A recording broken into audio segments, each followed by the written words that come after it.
Hey, what's up, everybody? It is Jack Lloyd here. I am super excited. Oh, I just realized I still left it by Brandon for the last stream with the philosopher. I guess I should switch that to your boy. So I am super excited.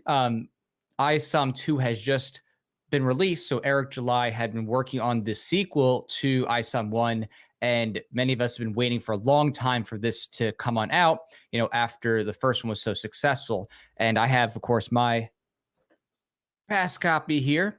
I picked up the original. Let me see here, this variant cover. I think the cover C. I also got the art book from before, the concept book, which is super cool. And I got the Dokkan Archives cards. So that was super cool. They actually have these up again. We're going to talk about that in just a moment. But what I wanted to do is actually go through the campaign, see what it's all about, and showcase that to you and talk through it. And if you aren't already, make sure, I'm going to put this banner down there, to join me also at my YouTube. So youtube.com/Jack Lloyd. That way I can best see your comments, and of course, like, subscribe, share. As always, I'm trying to boost this on up, getting ready too for my own series. Actually, Voluntarius later this year is going to finally have the second arc come on out and start that campaign once things are set. But in the meantime, I'm enjoying what Eric July is doing and have a lot of fun with that. So let's take a look here at the site. As you can see here, the campaign has already gotten off to a huge start. They've already gotten over $500,000 in sales. It looks like they're at $604,000 at the time of this. They were looking for $350,000 for their campaign goal, which is pretty hefty, and I would say pretty low if you think about it compared to what they raised last time, which was over 3.7 million on the face. I think clearly it was like probably 4 million out the door, but they already have 4,838 purchasers.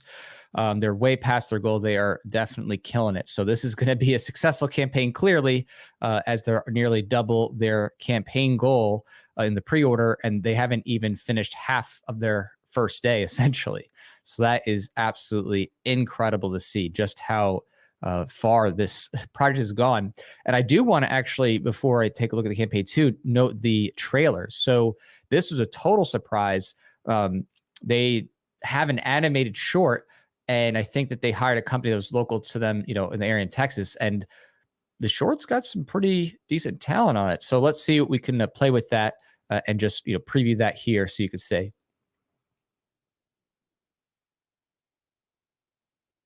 Yeah, they got the nice brand up there. Okay.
Cool. So that was pretty impressive animation that they had there.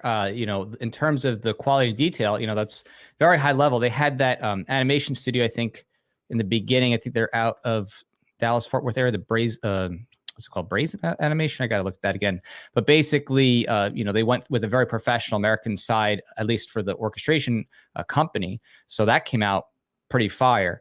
And I don't know if you heard, but that was definitely Eric July's voice doing the voiceover for Isom. So he's kind of getting a chance to like really live his comic book dreams there by doing the voiceover for his main character. And I wonder if he's going to actually stick with that. That would be fascinating to know if Eric July actually does the voiceover from here on out for the character, because they said if this keeps going, they're going to keep doing more animations. They even, I think, added a stretch goal for that, which we'll cover later, basically continuing animating the comic. And as you saw from there, every scene that they kind of showcased there was from the comics. They kind of animated the things that were actually in the comics, some of the actual elements and scenes that they had there from, you know, the first one. So, and then they opened up at the end with this new comic. They brought in that character, I guess, that's going to be introduced that we can see in the covers. So let's let's take a look at this now and see how it all fits together. And oh, hey, what's up, Biofire? Wee. So the short story here, it says, introducing the highly anticipated graphic novel Isom #2 from Rippaverse. Immerse yourself in a thrilling adventure that'll keep you on the edge of your seat as we follow Avery, a Texas rancher forced to put his hero suit back on as he navigates a world of danger and intrigue, and he isn't alone. With stunning artwork by Cliff Richards, coloring by Gabe Altib, lettering by Eric Weathers, and a gripping storyline by Eric July, this graphic novel is a must-read for fans of the traditional superhero genre. You'll be hooked on the action-packed story from the first page to the last. Pre-order your copy today and be one of the first to experience the excitement of Rippaverse's latest issue of the Ill-Advised arc. The target audience for Isom is early teens up due to comic violence. There's no explicit gore, sexuality, or language in the book, which is different from mine. I do actually have a bit of gore and language in mine, but not so much sexuality. So the fulfillment is estimated to begin on 7/31/23. Will continue through the subsequent months. So there we have it. We have a whole new campaign here going on. And here it says, just got home, ready by purchase. Hope nothing's sold out yet. Yeah, I don't actually think anything's going to be sold out yet, honestly. And I'll explain why in a second. But this time, the perks are taking a different turn. So before, there were a lot more like novelty items, I think. This time, it's a little bit different. And you'll see why in a second. They kind of changed how they did their novelty purchases. So they have their base cover here. You can see that's that, you know, cover A. And if I can zoom in here, click on that. Let's see here. There we go. So there you can see that other character. So this one's drawn by Cliff Richards.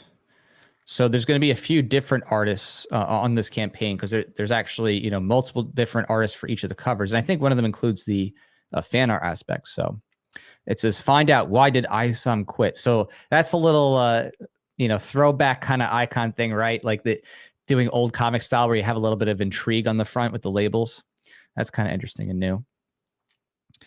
I wonder if they'll continue doing that, because, you know, this has a little bit more of the traditional markers, right? It's got kind of the company nameplate thing there, little art numbering there, sanctioned by the Rippaverse Code of Ethics, right? A little parody there of the Comics Code Authority, right, from back in the day. So, and they have a little bit more of a traditional lettering front, you know, in terms of the style. It says, featuring the first appearances of Sydney Blood Ruth,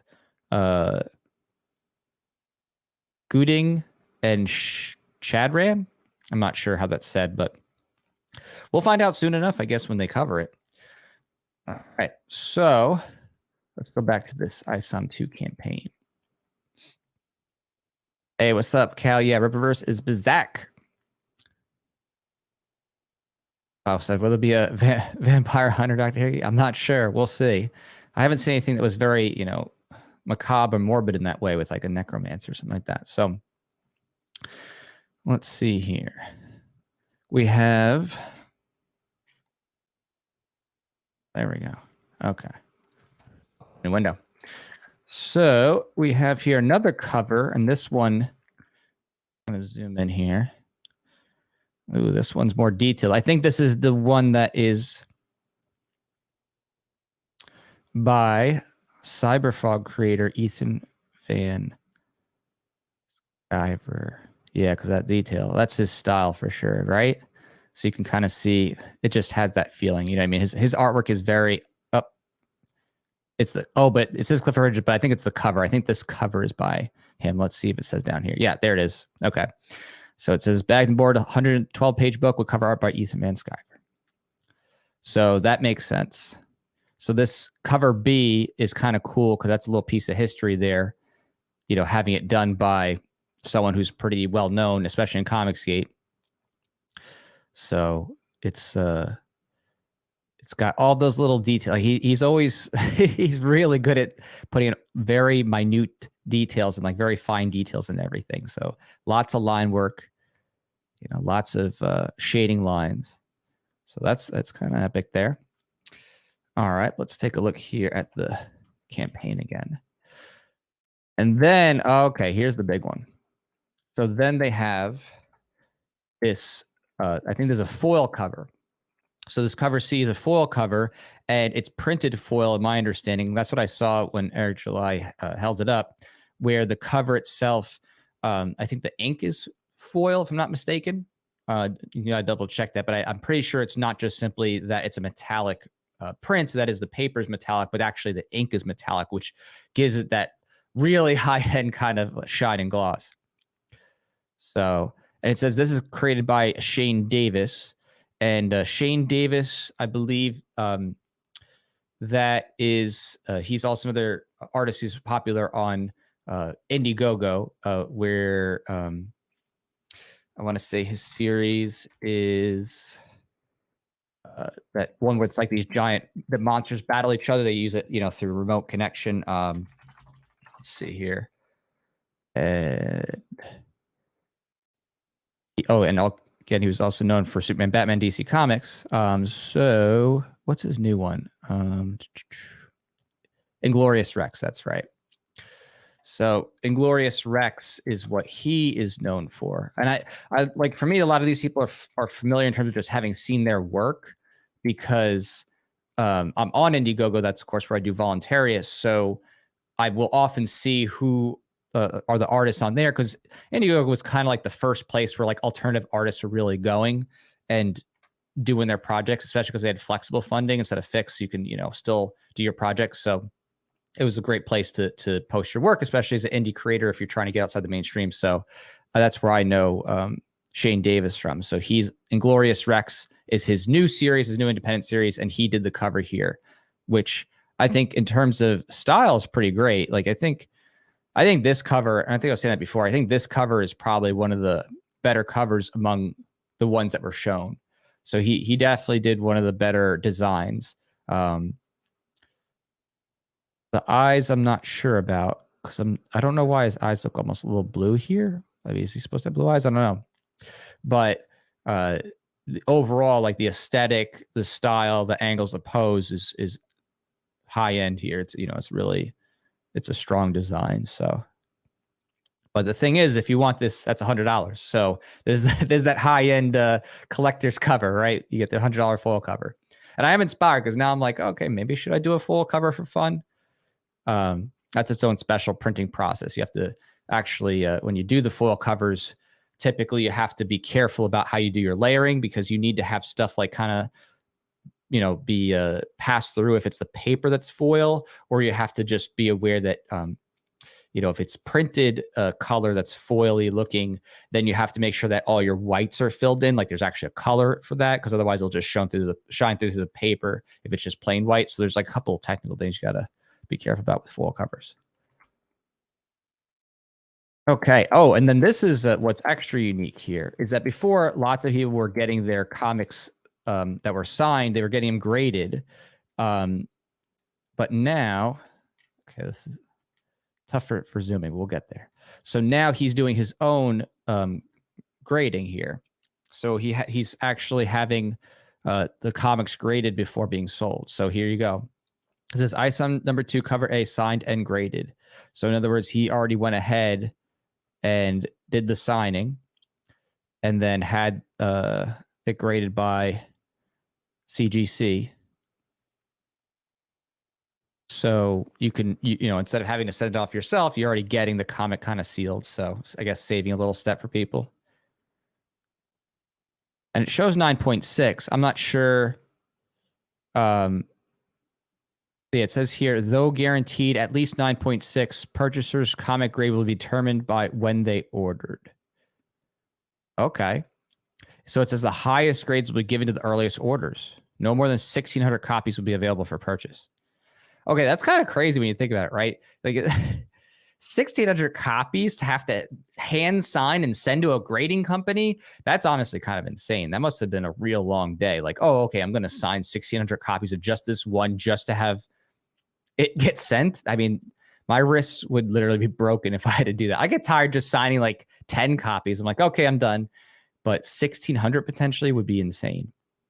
So God bless him and his ability to put up with signing that many comics. I don't know if I could do that. All right, so it looks like it's got the same thing. So they have graded for. Oh, okay. I don't see a graded for. Let me refresh this just in case I lost it. But I didn't see a graded for the foil cover. But here's a graded for cover B. So apparently they also have the cover B already, signed. There, I can see the signature and graded, and that would be the Ethan Van Sciver cover. Okay. That's cool. I mean, again, that's convenient. Saves someone a step of having to go and ship it out again, right? I mean, that's actually a huge benefit for people who want to get it graded. Is that he's taking care of that for you in bulk? That's pretty awesome. So they got a new shirt. So Catch Street. Oh, that's a good design. I like that. It's got strong angle, strong lines. I like the coloring on it. It's excellent. So, okay. So some more wearables. Oh, we got another wearable with another new character, Blood Ruth. The Blood Ruth's got kind of a very country western look with the hat and then a little bit of magic feel to it. Okay. Yeah, I'm excited to see what that character is going to be. She definitely looks like she's got some type of, energy powers. And the way they wisp, it almost looks like lassos or strings. So I'm wondering if they can like latch on to things and move things that way. Just, just how it looks. And with the design, of course, they went with what everybody wants. None of this, bean mouth, oversized character. Definitely a well proportioned drawing of the female design. So that's good. They didn't go with a blob. I think that's a benefit. And then she has some type of, almost like upside down, I don't know, triangle. I wonder if that's got a symbol with meaning, like almost like there's an eye below it, like an upside down eye. So check real quick here. Comments. Andy says going to be backing all three. Okay, awesome. Yeah, I got the 3 comic pack myself. I got all 3, not the sign, but just the regular, because I personally am not a big sign guy.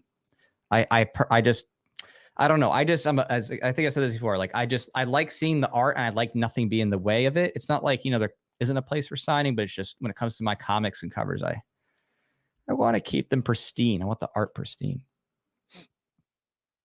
And then says Shane's cover's about 100, but I love it. Yeah, it's a really cool cover. Like at least they did that right. You know what I mean? If you're gonna have a cover that's a special cover that's $100, then it better be right. Like your best art plus something cool about it. And they did. So he was smart. He did it right. He put together a great artist plus awesome material that's like, okay, yeah, that that makes it justified. Okay, you got it. So, and it looks like they brought back the Dokkan cards. So they have the Dokkan archive cards. I wonder if they're just I don't know if they made more, if they're just clearing out extra, but I got those, so I don't need to get that again. I like getting the specialty things, and that was the main thing here. I can also tell you that there is some type of like holographic bookmark that is included in. I don't know if it's with everyone's order, but it came with mine when I got the 3 book combo. So that's something I guess we'll take a look at and see if everybody gets the extra bonus item or if it's only, certain tiers of support, get it. So that would be cool, right? Like you want to support a certain tier to get a special bonus item because that incentivizes people to support that way. They have an Isom hat now. Okay, there you go. So that's something new. So you get an Isom embroidered hat. Obviously, the first Rippaverse hat came out nicely. That was well made. They have a combo pack of the covers A and B. There's the triple pack, so I got that. That covers A, B, and C. Let me see. I'm going to look here at the combo pack here and see if it comes with that special. No, it doesn't say anything about the hollow.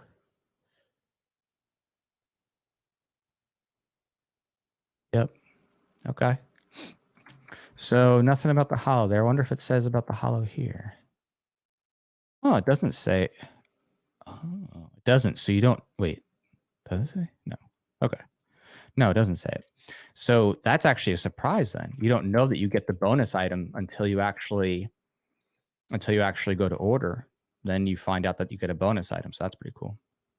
Hey, what's up, Mohammed?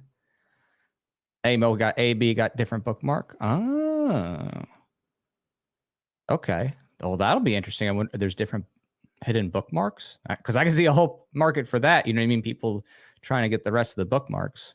But yeah, that's an important thing to note is that there are special bonus items on different items. So you kind of have to check and see which one's going to get you what. So, all right, let's take a look here at the ill-advised arc. So it says the story so far. Avery Silman. There we go. Avery Silman is thrown into a world he thought was behind him when he hung up his suit and must decide if wearing the mantle again is the best course of action. In issue 1, Avery's sister Altona calls Avery to have him investigate the disappearance of a young woman who was last seen with former friend Darren Fontana. But Darren had changed since he was hanging out with Avery when they were young. Instead of the friend he knew, Darren has become a cold-blooded shot caller and one of the most feared men in the city. The visit turns to one of the longest days in Avery's life. Around these parts, people call special beings Excepts. And unfortunately for Avery, he has the luxury of running to some of them. The Alpha Core and Yara have their own set of conflicts, while the living tank known as Santuan reappeared to add more difficulty to Avery's life. What are the consequences of Avery's choice in part 1? Who will come to his aid? Grab Isom 2, ill-advised part 2, and find out for yourself. Let's be great. Okay, so yeah, nothing too new or spicy there. Pretty much everything you'd know if you read the first campaign and read the first book. So, all right, looks like they also have a combo pack shirt, comics, hat. Now I'm kind of a little curious. I gotta admit, I'm like, will it show me some bonuses? No, it's not showing any bonuses in there either. Okay, all right. Secrets.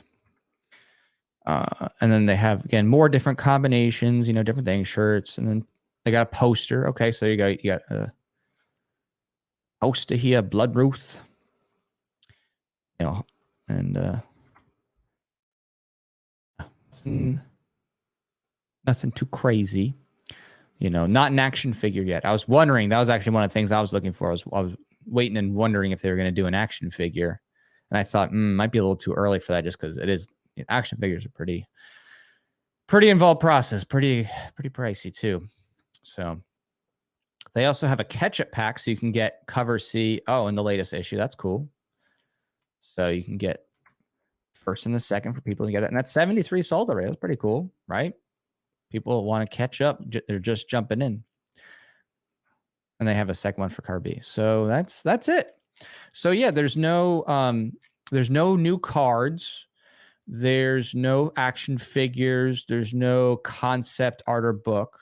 Most of the product that they're doing here, they're basically doing the plus ones on are basically variant covers, and then the graded versions of that with those who get them first get the the best grades.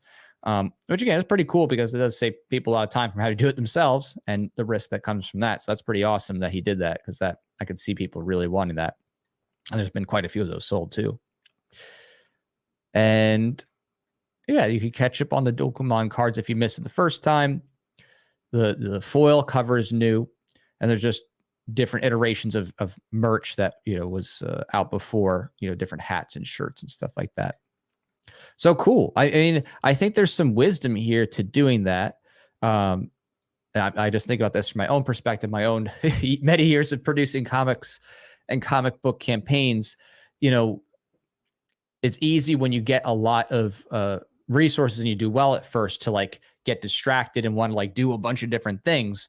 So I think it is kind of smart to play it safe, right, on the second campaign, and to focus on things that have less novel costs, in other words, startup or investment cost, and to just focus on that, which is a little bit easier to manage. It's a little bit easier to do posters or hats and other stuff like that than it is to get into the more advanced products. So I think that is a smart move overall. And then again, like it's not like the margins on and the numbers on those cooler comics aren't good. That's, you know, a good way to go to build up your collectability base by having like a really cool foil cover with unique artists and doing the grading stuff. That's the easy way to upgrade people. So that's smart. And then the trailer, I mean, that trailer was awesome.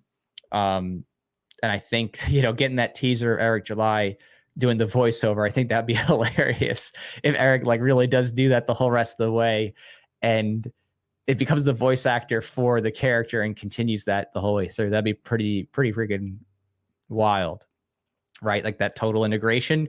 I think he would, you know, sell it well. He's obviously a talented vocalist, and has done a lot of public speaking. So, you know, from what I even just heard in that little clip, it didn't sound hokey, right? That's the big thing too. It's like when, you know, if you're being a creator, you want to do something with your series like that, you don't want it to sound too cheesy or hokey.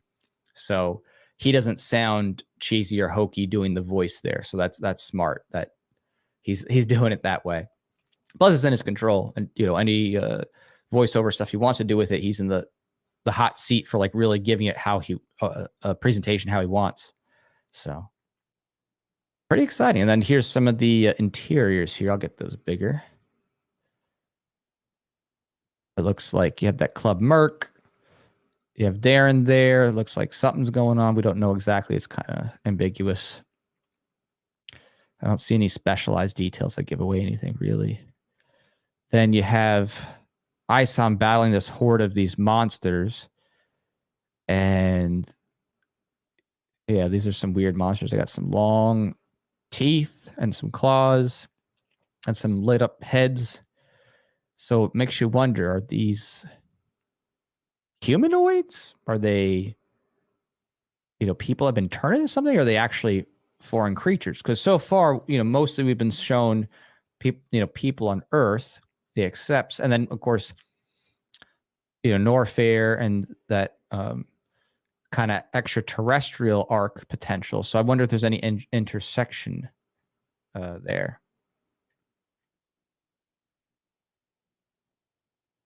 And then we have this interior where it looks like, I gotta zoom in. Let's see. So it looks like there's these robotic people, or people in suits waving goodbye to Avery. And he's punching a bag. And he's looking at a box. There's nothing on the box. You can't read labels. And then you see his suit. So he's grabbing that. So a little teaser, I guess, about him getting ready. Maybe then wherever he's leaving, you know, because there's robots there, maybe it's a part of that facility and he's brought home his suit. Maybe. Tough to say. All right. So that's cool. That's pretty much a wrap of that. And, you know, let me just refresh here just to see if it's gone up. Yep, it continues to go up. 630,719. So 5,037 purchasers. Wow.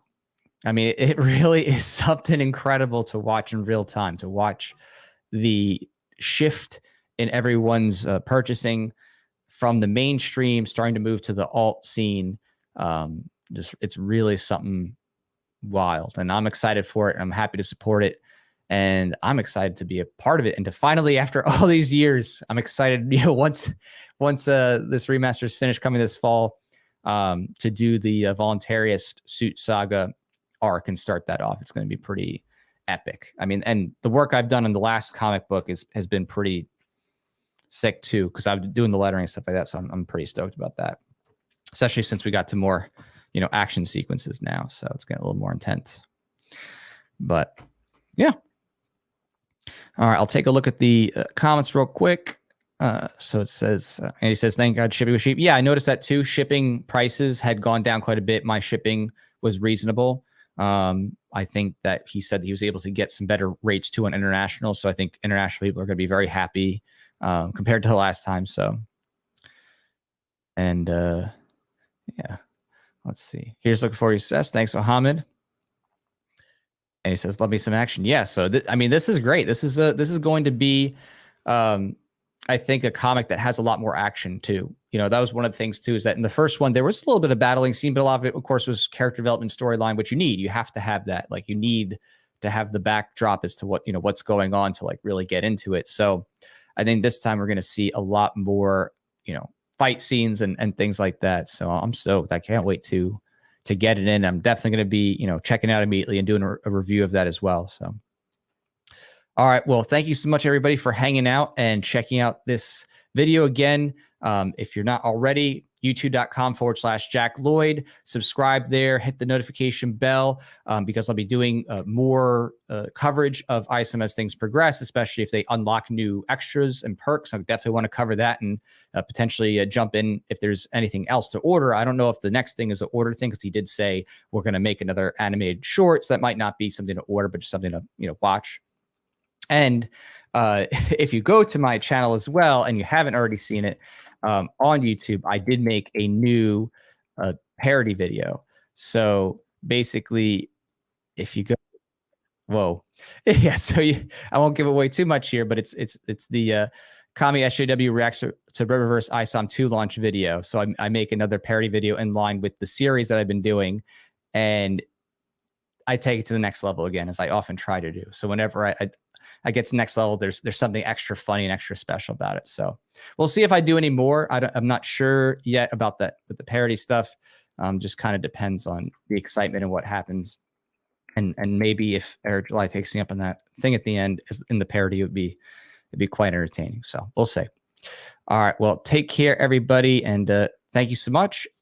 And I can't wait for the next success. We definitely are going to keep on winning. So we definitely will win. All right. Adios. And, oh.